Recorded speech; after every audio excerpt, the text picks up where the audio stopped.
Graça, misericórdia e paz da parte de nosso Senhor e Salvador Jesus Cristo. Amém? Amém. Vamos ler um texto hoje que está no primeiro livro dos Reis, capítulo 11. Vamos ler daqui apenas o versículo 38. Diz assim a palavra do Senhor: Se ouvires tudo o que eu te ordenar, e andares nos meus caminhos, e fizeres o que é reto perante mim, guardando os meus estatutos e os meus mandamentos, como fez Davi meu servo, eu serei contigo, e edificarei uma casa estável, como edifiquei a Davi, e te darei Israel. Amém? Vamos orar. Senhor nosso Deus e nosso Pai Celestial, clamamos a Ti, Senhor, rogando que pelas misericórdias vivas de Jesus, o Senhor abra os olhos do nosso entendimento para que possamos ouvir e compreender a Tua palavra. Que nenhum de nós saia daqui do mesmo modo, mas que sejamos profundamente ministrados pelo Teu Espírito Santo, em nome de Jesus. Sobretudo em um tempo em que as pessoas parece que brincam de ser cristãs. Que o Teu nome, Senhor, seja glorificado através das nossas vidas, mesmo apesar de nós. Fala conosco, porque o Teu povo ouve. Minhas amadas irmãs, meus irmãos de uma maneira geral, aqueles que vão ouvir a mensagem através do vídeo, a mensagem de hoje é uma santa convocação para que atentemos ao que o Senhor nos tem ordenado. O Espírito de Deus continua falando exaustivamente com cada um de nós, através dos instrumentos os mais variados, mas parece que há um torpor, parece que há uma cegueira espiritual, e que muitos ouvem, mas não há transformação, não há mudança verdadeira, não há mudança real. E hoje eu queria que nós saíssemos daqui com um propósito de refletir nessa palavra de vida. O texto foi retirado da profecia de Aías, feita a Jeroboão, filho de Nebate, efraimita da cidade de Zareda, servo de Salomão, que acabou por reinar sobre 10 tribos de Israel. Presta atenção nisso aqui. Esse homem foi levantado para ser vara de Deus, com a qual o Senhor disciplinaria Salomão por sua infidelidade. Embora não fosse da linhagem de Davi, fazia parte do povo da aliança, era efraimita, Jeroboão teria sido um grande rei sobre Israel se tivesse observado as ordenanças do Senhor. Jeroboão escolheu o caminho da sabedoria política e não da sabedoria do alto. Preferiu o caminho da idolatria, perdendo as bênçãos contidas no versículo lido. E acabou se tornando um exemplo a não ser seguido. Para que as bênçãos de Deus desçam sobre nós, precisamos olhar com tremor para as suas ordenanças e nos inclinarmos a obedecê-las. E quanto a isso, nenhum de nós, me incluo nisso, está preparado. Quanta coisa deixamos a desejar na nossa postura enquanto cristãos. A reverência para com a santa palavra de Deus tem se esvaído no meio dos que se dizem cristãos. O homem para quem Deus olhará é o aflito e abatido de espírito que treme da sua palavra. A pergunta que não quer calar aqui é: temos tremido diante da palavra de Deus? Temos olhado para essa palavra com uma santa reverência? Salvação é de graça e pela graça, mas a liberação das bênçãos de Deus contidas em suas promessas dependem sim da observação das ordenanças que as precedem. Todas as bênçãos de Deus são precedidas de ordenanças. Este princípio valia para o passado e também para os dias de hoje. O Senhor continua dizendo: se ouvires o que eu te ordenar. E aí ele completa a revelação. De nada adianta quebrar maldições hereditárias, fazer correntes intermináveis de 7 semanas, fazer voto ao Senhor disso ou daquilo. Se não houver uma inclinação para a obediência, as coisas continuarão do mesmo jeito. E o grande brado da fé é que cada um de nós se enxergue, que cada um de nós busque as transformações que nós sabemos necessárias. Então você faça ideia, o Espírito de Deus que sonda mentes e corações, isso para dar a cada um segundo as suas obras. Se ouvirmos e acatarmos o que nos tem sido ordenado, então o Senhor se voltará para nós e liberará tudo quanto já nos foi prometido por Ele. Em Isaías 1,19, o Senhor promete: se quiserdes e me ouvirdes, comereis o melhor desta terra. Esta promessa, embora tenha sido para uma situação local, tem um alcance espiritual para dias vindouros e nos alcança hoje. O que o Senhor ordenou a Jeroboão? Em primeiro lugar, ouvir o que foi ordenado por Deus. Ouvir pressupõe acatar, obedecer. E a grande pergunta retórica é uma pergunta que nós precisamos fazer a nós mesmos: será que temos acatado? Salmos 81, de 13 a 16, diz o seguinte: se o meu povo apenas me ouvisse, se Israel seguisse os meus caminhos, com rapidez eu subjugaria os seus inimigos e voltaria minha mão contra os seus adversários. Os que odeiam o Senhor se renderiam diante dele e receberiam um castigo perpétuo. Mas eu sustentaria Israel com o melhor trigo e com o mel da rocha eu o satisfaria. Em Eclesiastes 5:1 diz: quando você for ao santuário de Deus, seja reverente. Quem se aproxima para ouvir é melhor do que os tolos que oferecem sacrifícios sem saber que estão agindo mal. Em Isaías 1, de 18 a 20 diz: venham, vamos refletir juntos, diz o Senhor. Embora os seus pecados sejam vermelhos como a escarlate, eles se tornarão brancos como a neve. Embora sejam rubros como púrpura, como a lã se tornarão.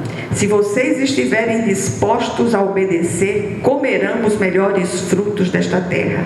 Mas se resistirem e se rebelarem, serão devorados pela espada, pois o Senhor é quem fala.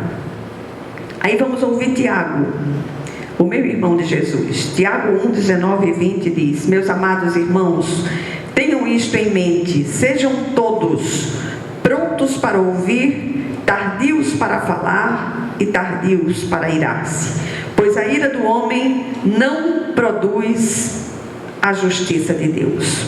A pergunta é: será que temos ouvido? Será que temos acatado? Aí vamos ouvir a segunda ordem dada por Deus a Jeroboão: andar nos caminhos do Senhor. Eu tenho ficado pasmada, tenho ficado admiradíssima com determinadas posturas do povo que se diz povo do Senhor, diante das loucuras que nós temos visto no mundo, da violência, da mortandade aqui mesmo no nosso país. E você ouvir um crente em Jesus, professo, dizer bem feito. Nós não podemos dizer bem feito. Só o Senhor sabe os pensamentos que tem a nosso respeito. Aconteceu aquela mortandade no Rio de Janeiro. A gente sabe que a marginalidade no Rio de Janeiro é muito grande e tal. Mas sabe o que é que eu penso? Nas mães. Quantas mães estão agora desoladas? Não importa quem são esses filhos. Mãe é mãe. E o sofrimento dessas mães é muito grande. Há muito tempo atrás eu acompanhei um grupo de mães de filhos marginalizados, na época que eu trabalhava em emprego público, e muitas vezes eu vi mães morrerem de tristeza.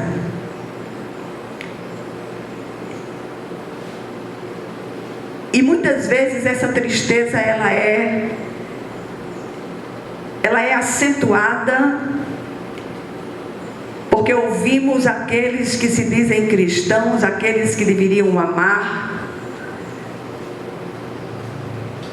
dizer o famigerado bem feito. Não podemos dizer isso. Que o Senhor Ele fale aos nossos corações. Andar nos caminhos do Senhor é a segunda ordem. Andar pressupõe movimento e relacionamento. Por isso o Senhor disse a Abraão: anda na minha presença e ser perfeito. A palavra perfeito aqui não tem o significado de impecável, mas sugere maturidade. A escolha dos caminhos de Deus testifica dessa maturidade. Só os tolos escolhem caminhos que levam à morte. Muitos daqueles jovens fizeram escolhas malditas, mas eu quero repetir mais uma vez. Que a graça sustente essas mães, que a graça abrace essas mães, de uma maneira viva em nome de Jesus. A grande pergunta aqui: temos andado no caminho ou preferimos os atalhos mais fáceis oferecidos pelo adversário? Aí vem a terceira ordem do Senhor a Jeroboão: fazer o que é reto perante o Senhor. Aqui uma ordenança leva a outra. Ouvir leva a um andar nos caminhos do Senhor, que por sua vez leva a praticar, a fazer o que é reto perante Ele.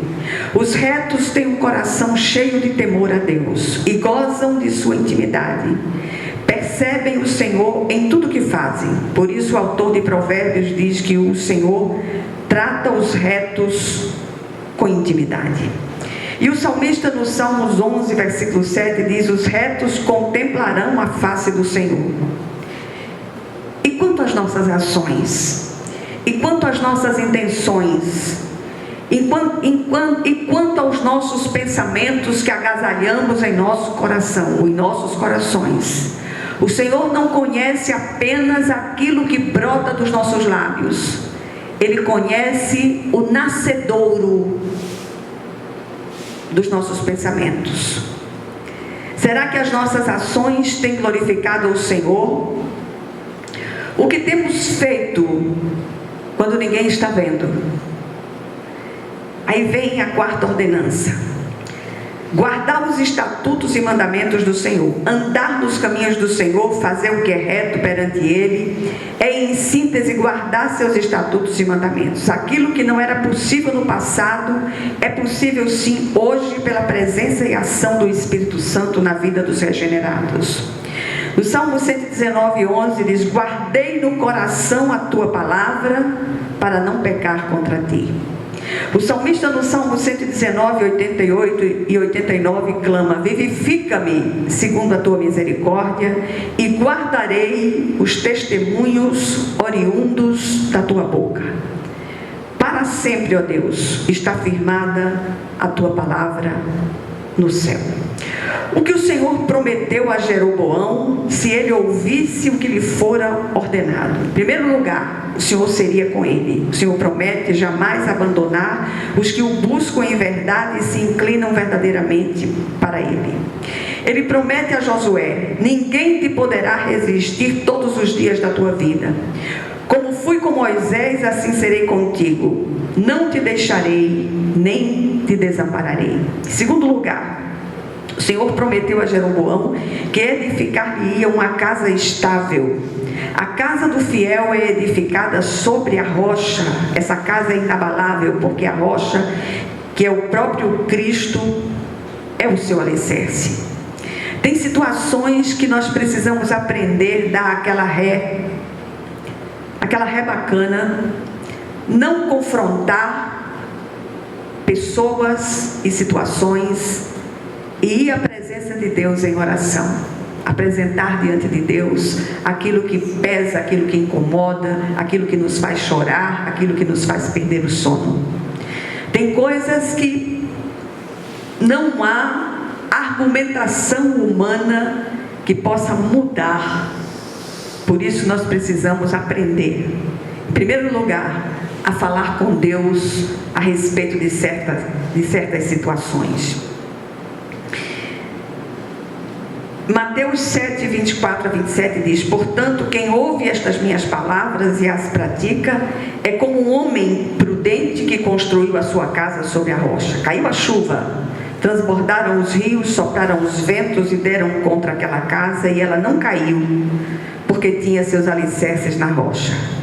Mas quem ouve estas minhas palavras e não as pratica é como um insensato que construiu a sua casa sobre areia. Caiu a chuva, transbordaram os rios, sopraram os ventos e deram contra aquela casa, e ela caiu, e foi grande a sua queda. E por último ele diz: e lhe daria Israel. Nunca mais o povo enfrentaria invasores, a terra teria paz para sempre. A gente está vendo o que está acontecendo lá. Isso é a repercussão de tudo aquilo, todas as promessas do passado feitas por Deus, que foram negligenciadas pelos líderes do seu povo. Deus não toma bênção, mas confisca para entregar só no tempo da obediência e maturidade. Claro que todas as promessas do passado têm o seu cumprimento no reino de Cristo e na pátria celestial. No Salmos 15, versículos de 1 a 5, diz o seguinte: Senhor, quem habitará no teu santuário? Quem poderá morar no teu santo monte? Aquele que é íntegro em sua conduta e pratica o que é justo, que de coração fala a verdade e não usa a língua para difamar, que nenhum mal faz ao seu semelhante, não lança calúnia contra o seu próximo, que rejeita quem merece desprezo, mas honra os que temem ao Senhor, que mantém a sua palavra, mesmo quando sai prejudicado, que não empresta o seu dinheiro visando lucro, nem aceita suborno contra o inocente. Quem assim procede, nunca será abalado. É palavra do Senhor. O que é que essa breve meditação nos deixa como lições no dia de hoje? Em primeiro lugar, no caso de Jeroboão, nenhuma promessa foi cumprida porque faltou obediência. O mesmo tem acontecido ao longo da história e pode acontecer com cada um de nós. Em segundo lugar, as exigências de Deus continuam as mesmas do passado, mas tem faltado temor diante dessa palavra de vida. Em terceiro lugar, se ouvirmos e acatarmos tudo o que nos foi ordenado, a boca do Senhor, aliás, porque a boca do Senhor disse, do contrário, seremos sentenciados pela espada, que é a própria palavra de Deus. E por último, Jeroboão tornou-se um exemplo a não ser seguido. Os reis que fizeram o que era mal em Israel seguiram o exemplo de Jeroboão, filho de Nebate. E a grande pergunta que eu deixo hoje é: e quanto a nós? E o dever de casa é uma autoavaliação, que nós possamos sair daqui e dizer: Senhor, sonda meu coração, tira de lá todos os caminhos maus que certamente usar e me ajuda a voltar ao caminho eterno, a fazer aquilo que é reto diante da tua presença. Nunca se viu tanto crente maledicente, nunca se viu tanto crente praguejador. O Senhor não nos levantou para praguejar. E não importa sobre quem lançamos essas pragas. Antes o Senhor nos levantou para orar, até pelos ingratos e maus. Que o Senhor fale ao nosso coração e não permita que nenhum tio dessa palavra se perca, em nome de Jesus Cristo. Amém. Vamos orar umas pelas outras.